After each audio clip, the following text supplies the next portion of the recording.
I think the Rams legitimately have a real good shot to not only be the top team in the NFC West, which is one of the best divisions in all of football. I realistically think that this team can compete for a Super Bowl championship this year. And here's why.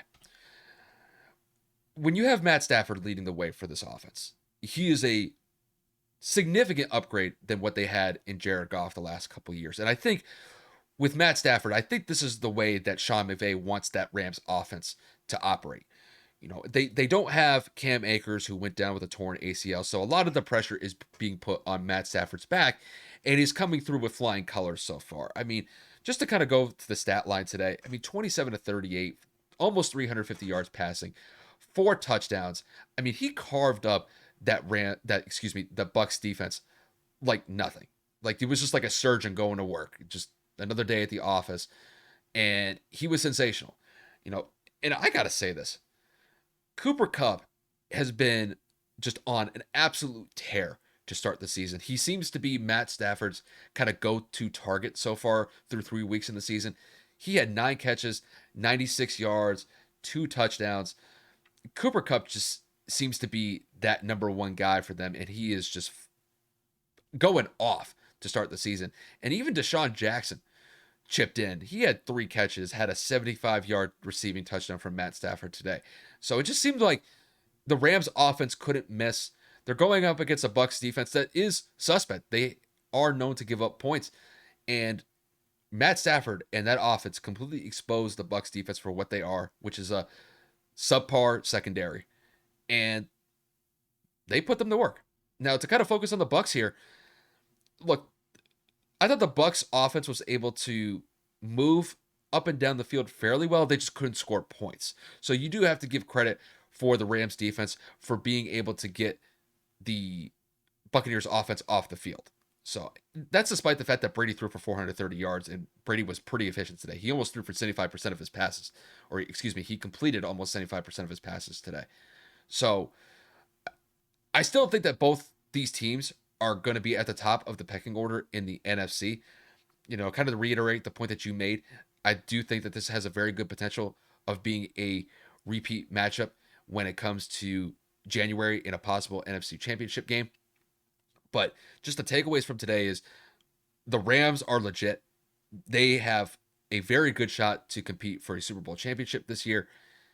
And look, we're only 3 weeks in, and I don't want to be too prisoner of the moment, but Matt Stafford, his stats up to this point, they are definitely worthy of some MVP consideration. And if he continues this pace, he has a very good shot to compete for an NFL MVP this year, which is well deserved because, after all the time that he spent in Detroit, just throwing 5,000 yards season after season, he finally is with a team that really kind of is in real competition to not only be the best team in a conference in the NFC, but possibly the best team in the NFL. So kudos to the Rams. They earned it today. Well, to piggyback off of the Matt Stafford point you made, he's completing over 70% of his passes. He's got 9 touchdowns and 1 interception. He's averaging 314 yards per game, and he's averaging 10 yards per attempt.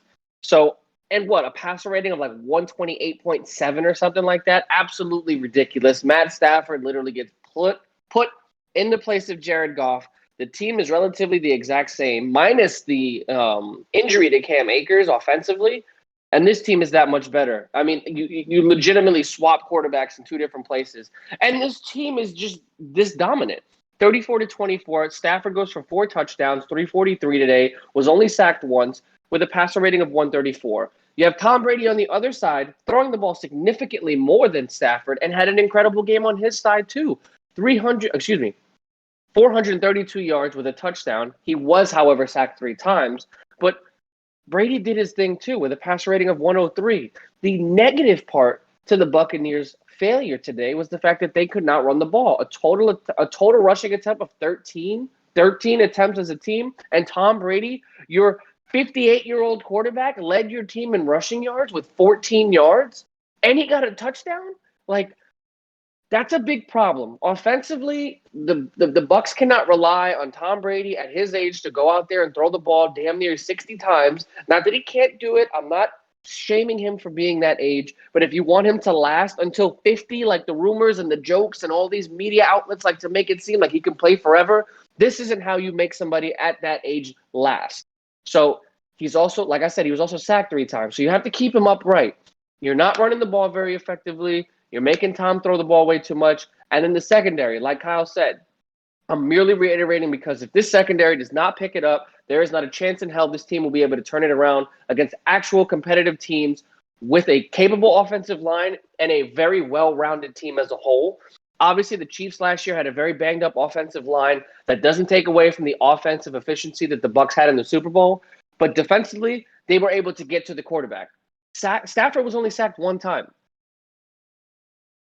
The Rams were also able to run the ball effectively, at least better than the Bucs did. Excuse me, I shouldn't say effectively. They pretty much had about 76 total yards rushing, 3.2 yards per carry, so not incredible, but overall, they were able to keep it a lot more honest and a lot more balanced than the Bucs were, and that's the biggest difference. So, like I said, the Bucs are still one of the better teams in the NFC, but this coming out party, as I like to call it, for the Rams, they're serious and they're here to stay. And if the Rams continue to carve it up the way that they're doing offensively and doing just enough on the defensive side of the ball to keep teams at least a touchdown or 2 apart, then they're going to win a lot of football games.